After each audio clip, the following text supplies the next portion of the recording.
This is not just a story. This is the rise of the King of the Heavens. The child who was hunted before he could walk. The god who survived betrayal, war, monsters, prophecy, and destiny itself. This is the story of Zeus. Long before men built temples, before kingdoms rose, before heroes like Hercules or Perseus walked the earth, there was only chaos, not darkness, not evil, not light, only chaos. From that endless void came the first ancient beings, the sky god, Uranus, and the earth mother, Gaia. Together, they gave birth to the Titans, gigantic beings of terrible power. And among them, one Titan stood above the rest, Cronus, powerful, ambitious, merciless. But even before Cronus took the throne, a prophecy had already been spoken, a prophecy that would poison his soul forever. It said, just as Cronus overthrows his father, so too shall one of his own children overthrow him. And from that moment, fear entered his heart. Fear would turn a king into a monster. One night, Gaia whispered to Cronus beneath the trembling earth, "Your father Uranus grows cruel. Defeat him and claim the heavens." So Cronus waited in darkness with a sickle forged from the bones of the earth itself. And when Uranus descended from the sky, Cronus attacked. The heavens screamed, the earth shook, and with one horrifying strike, Cronus overthrew his father and became ruler of all creation. The Titans bowed before him. The oceans trembled. The stars themselves feared his name. Cronus had won, but victory did not bring peace, because the prophecy still lived. Every time his wife, Rhea, gave birth, Cronus felt terror, not joy, not love. Terror. The first child came, a beautiful daughter, Hestia. Cronus stared at the infant, and without hesitation, he swallowed her whole. Rhea screamed in horror, but Cronus did not care. Then came Demeter, swallowed. Then Hera, swallowed. Then Hades, swallowed. Then Poseidon, swallowed. 5 children, devoured by their own father, not killed, trapped alive inside the stomach of a god. Rhea's heart broke with every birth. Every cry of a newborn became a funeral. But when she became pregnant again, something changed. Gaia came to her in secret. The 6th child must survive. Rhea hid herself far away on the island of Crete. There, during a violent storm, the child was born. Thunder cracked across the heavens. Lightning split mountains. The winds roared like beasts. And the baby opened his eyes. Zeus, the child destiny had chosen. Rhea held him tightly as tears fell down her face, because she knew, if Cronus found him, he would die. So she created a desperate plan. She wrapped a stone in baby cloth and presented it to Cronus as if it were the newborn child. Cronus, blinded by fear, snatched the bundle and swallowed the stone without even looking. The prophecy had made him stupid,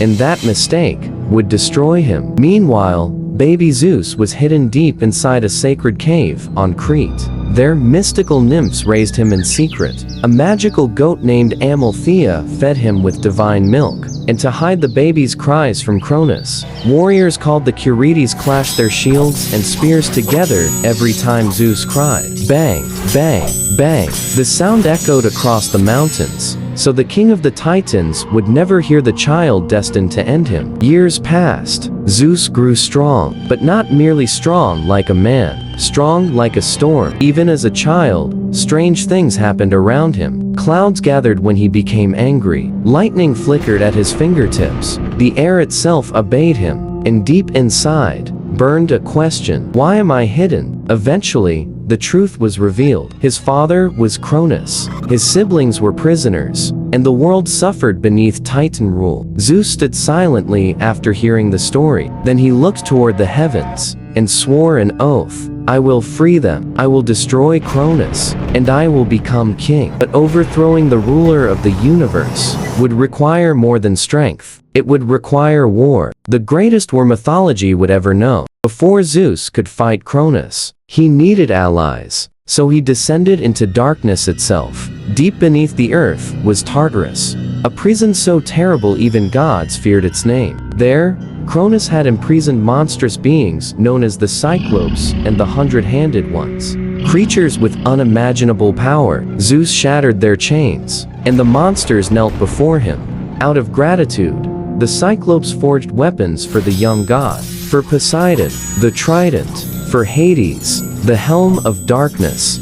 And for Zeus, the Thunderbolt, a weapon born from the fury of the skies. The moment Zeus touched it, lightning exploded across creation. The age of rebellion had begun, but first, he needed to free his siblings.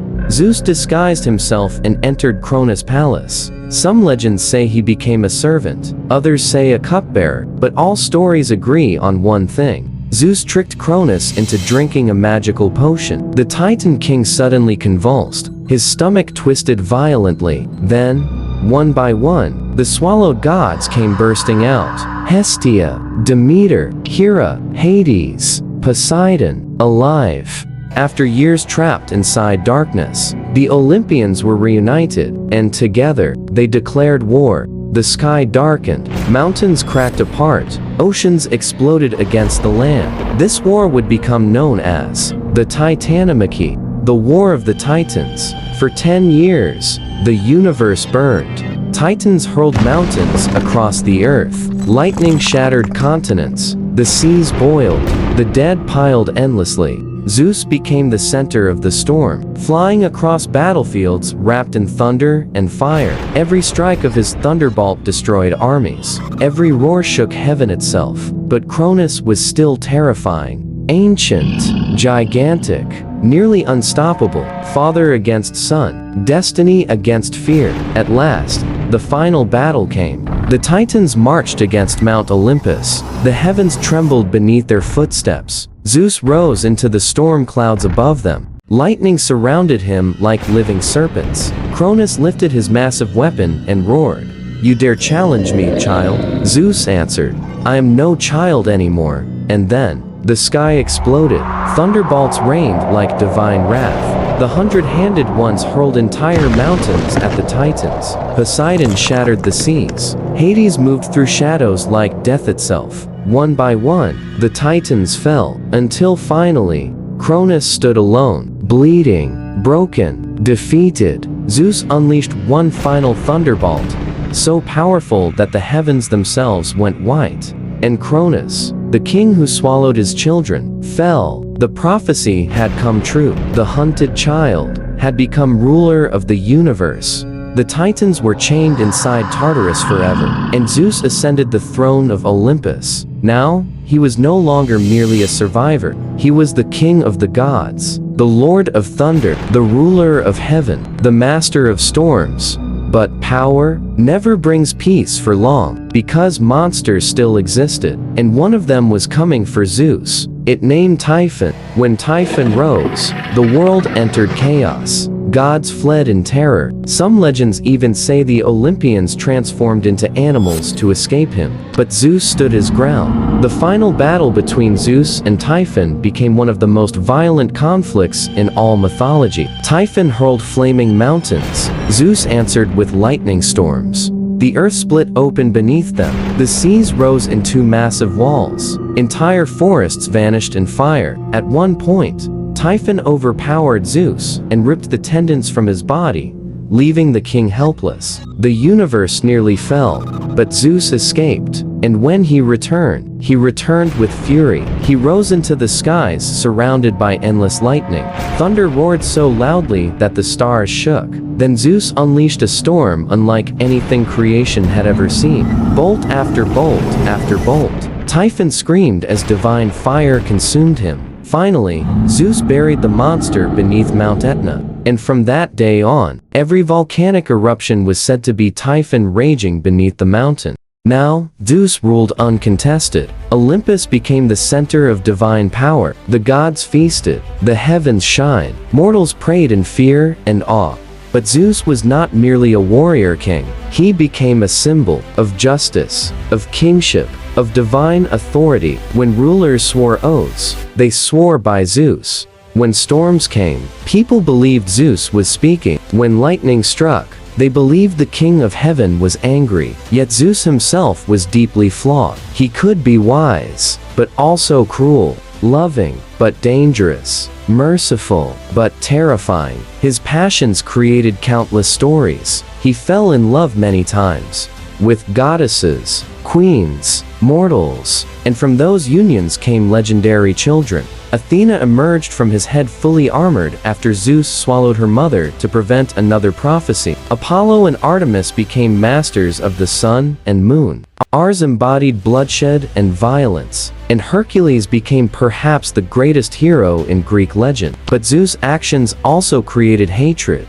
especially from Hera, his queen, the goddess of marriage. Their relationship became legendary for its jealousy, revenge, and tragedy. Hera often punished Zeus' lovers and children. Heroes suffered because of divine grudges. Kingdoms collapsed because of godly pride. And so Olympus became not only a place of glory, but also drama, betrayal, rage, and revenge. Yet despite every flaw, Zeus remained supreme. Even the other gods feared him. When Olympus argued, Zeus ended the argument. When fate threatened balance, Zeus intervened. And when mankind looked to the sky during storms, they imagined the great king sitting upon his golden throne, holding the thunderbolt in his hand, watching, waiting, ruling. And perhaps the most tragic part of Zeus' story is that he eventually became the very thing he once hated. Like Cronus, Zeus also feared prophecy. He feared losing power, feared challengers,